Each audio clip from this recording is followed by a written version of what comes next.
जय माताजी मित्रों અને જય વિહોતમાં તો ફરીથી આપણા નવા બ્લોગમાં તમારું હાર્દિક સ્વાગત કરું છું મિત્રો।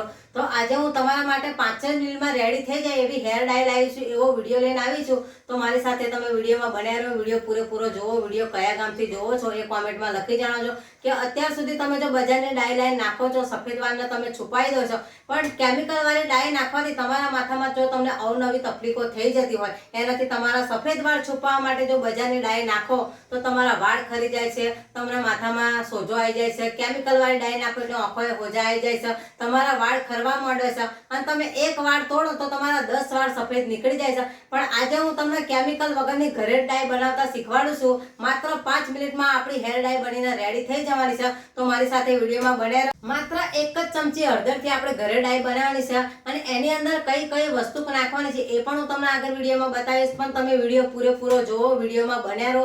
વિડીયો તમે અધૂરો મૂકી દેશો તમને ખબર નહીં પડે કે આપણે હેર ડાય આજે કેવી રીતે બનાવવાની છે। તો તમારે શું કરવાનું કે આવી રીતે હેર ડાય બનાવો એટલે લોખંડની કઢાઈ જ તમારે લેવાની છે। લોખંડની કઢાઈ ના હોય તો તમે લોખંડની તવી પણ લઈ શકો છો।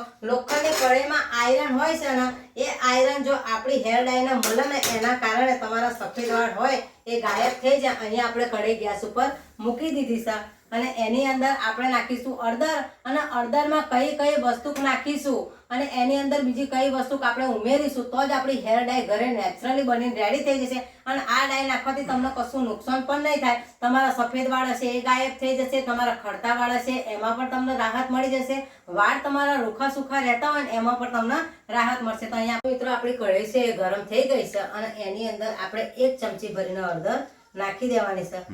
આપણે 1 ચમચી હળદર નાખી દીધી અને એની અંદર આપણે બીજું કયું નાખવાનું છે, પણ આપણી હળદર થોડીક બરે ને એટલે બીજી વસ્તુ નાખવાની છે, એ પણ હું તમને વિડીયોમાં બતાવી દઉં, પણ તમે વિડીયોમાં બનાવી રહો, વિડીયો પૂરેપૂરો જોવો। આ હળદર છે તમારા સફેદ વાળને હંમેશાની માટે ગાયબ કરી દેશે અને તમારા કુદરતી તરીકેથી જળ મૂળમાંથી તમારા કાળા વાળ આવવાનું ચાલુ થઈ જશે। તો અહીંયા તમે જોઈ લો કે આપણે હળદરમાંથી ધુમાડા નીકળવા મળે છે, હળદર આપણી બરવા માંડી છે। થોડીક હળદર આપણી કાળી થાય એટલે એની અંદર આપણે કઈ વસ્તુ નાખવાની છે એ પણ હું તમને બતાવી દઉં, પણ તમે વિડીયો સ્ટેપ બાય સ્ટેપ પૂરો જોશો તો તમને ખબર પડશે કે આપણે 5 મિનિટમાં ઘરે ડાય કેવી રીતે બનાવવાની છે।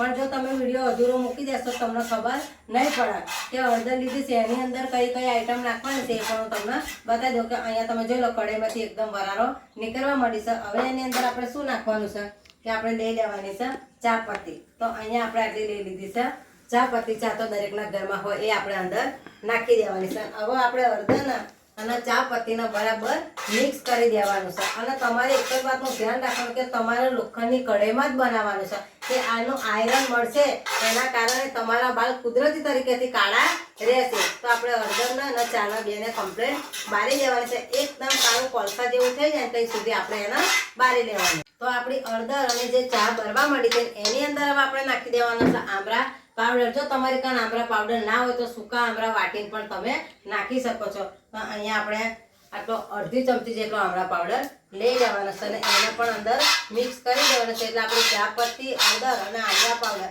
એકદમ કમ્પ્લીટ મિક્સ થઈ જાય અને એકદમ બળીને કોલસા જેવું થઈ જાય ત્યાં સુધી આપણે એને હલાવવાનું છે। તો હવે અહીંયા આપણે ગેસ છે ને બંધ કરી દેવાનો છે કે એકદમ વારંવાર નીકળવા મળી છે, જે કાચું પાકું હશે એટલે કઢાઈ ગરમ હશે ને એના લીધે બળી જશે। તો અહીંયા હવે તમારે લગાતાર હલાવતું રહેવાનું છે। આ તમે નાખશો ને તો આનાથી તમને કશું નુકસાન નહીં થાય, બધી જ વસ્તુ ઘરમાં રહેલી છે એટલે તમારા વાળ છે ને કુદરતી તરીકેથી કાળા થશે અને તમારે આનો ઇસ્તેમાલ અઠવાડિયામાં તો 2 વાર કરવાનો જ છે। તમે એક વાર કે ઇસ્તેમાલ કરીને મૂકી દેશો તો કોમેન્ટ કરીને કહેશો કે બેન મારા સફેદ વાળ ગાયબ નથી થતા, પણ તમારે અઠવાડિયે 2 વાર જ્યારે તમારે ડાય લગાવવાનું મન થાય ને તો આવી રીતે તમે ઘરે ડાય બનાવી લગાવજો। તો અહીંયા જોઈ લો કે આપણે ગેસ બંધ કરી દીધો અને એકદમ કાળું થઈ ગયું છે, એકદમ બળી ગયું છે, જે હળદર, ચા અને આપણે આમળા પાવડર નાખ્યા છે હવે આને આપણે ઠંડુ થવા દઈશું થોડીક વાર, પછી એને આપણે બહાર કાઢી લઈશું। તો મિત્રો આપણે હવે જે ડાય હતી ને એ થોડી ઘણી ઠંડી થઈ ગઈ છે અને આવી રીતે એક વાસણમાં પહેલાં આપણે કાઢી લઈશું કે તમારા વાસણમાં કાઢીને જો તમારી પાસે મિક્સર મશીન હોય તો તમે એનામાં કરી શકો છો, તમારી પાસે ખાંડણી હોય તો એનામાં તમે વાટી શકો છો। અને તમારે એક વાતનું ધ્યાન રાખવાનું કે આ કઢાઈમાં આપણે ડાય બનાવી છે એ કઢાઈ હવે તમારે ધોવાની નથી, એને તમારે એવી ને એવી રહેવા દેવાની। જ્યારે તમારું ડાય બનાવવાનું મન થાય ને તો તમારે આ જ કઢાઈમાં ડાય બનાવવાની. અહીંયા મેં વેલણ પાટલી લઈ લીધી છે અને એની અંદર આપણે ડાય ઉપર નાખી દઈશું અને આપણે વેલણ પાટલીની મદદથી જે આપણે ડાય બનાવી છે ને એને પીસી લેવાની છે કે મોટા ભાગનું હોય ને એ વટાઈ જાય. તો તમારે જો મિક્સર હોય તો એની અંદર પાવડર કાઢી લો કે ખાણીમાં વાટી લો. તો અહીંયા મેં મસ્ત આપણે વેલણ પાટલી પર પીસી લીધું છે અને એકદમ કાળું અને એકદમ દરદરું થઈ ગયું છે. જોઈ લો એકદમ ઝીણું મસ્ત અને કાળું કોલસા જેવું થઈ ગયું છે. આ ડાય તમે તમારા વાળમાં નાખશો ને તો તમારા સફેદ વાળ તો બિલકુલ દેખાય નહીં. હંમેશાની માટે તમારા સફેદ વાળથી તમને છુટકારો મળી જશે.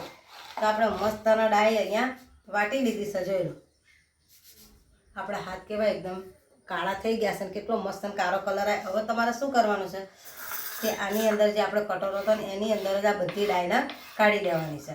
મસ્ત અને એકદમ ભૂકો ને એકદમ લોટ જેવી થઈ ગઈ છે આપણી ડાય. તો આપણે આના કટોરામાં કાઢી દઈશું. તો આપણે મસ્ત કટોરામાં ડાય કાઢી દીધી છે. આની અંદર હવે આપણે કઈ કઈ વસ્તુ નાખવાની છે એ પણ હું તમને વિડીયોમાં બતાવી રહ્યો. વિડીયો તમે પૂરેપૂરો જોજો. અહીંયા મેં લઈ લીધું છે દૂધીનું તેલ. દૂધીનું તેલ તો તમને બજારમાં ટોરમાં મળી આવે છે. તો આપણે પહેલાં એની અંદર દૂધીનું તેલ નાખી દેવાનું છે.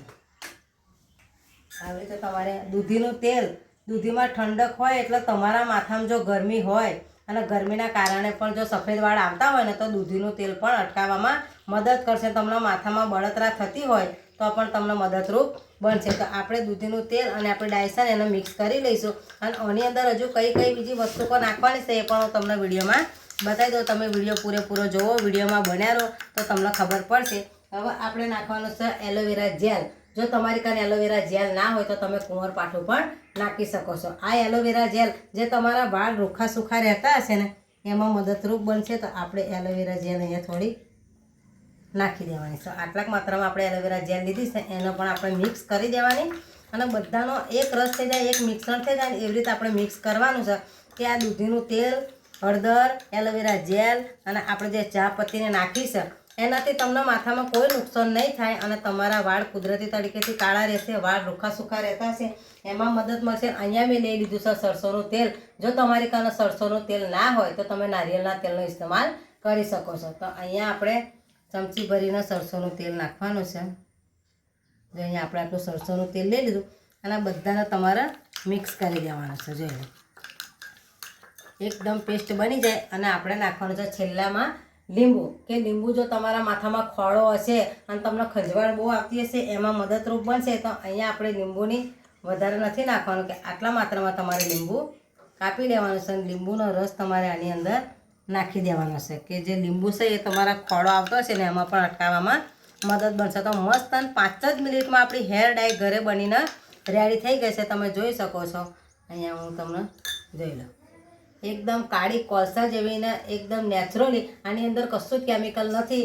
આ બધી જ વસ્તુ ઘરમાં રહેલી છે. એકવાર તમે આવી રીતે ડાય બનાવી અને તમારા માથામાં નાખજો. અત્યાર સુધીના તમે જે કેમિકલવાળી ડાયમાં પૈસા નાખ્યા છે એ તમારા હવે બચી જશે અને તમે કેમિકલથી પણ બચી શકશો. કે કેમિકલવાળી ડાય તમે નાખો તો તમને અવનવી તકલીફો થાય છે.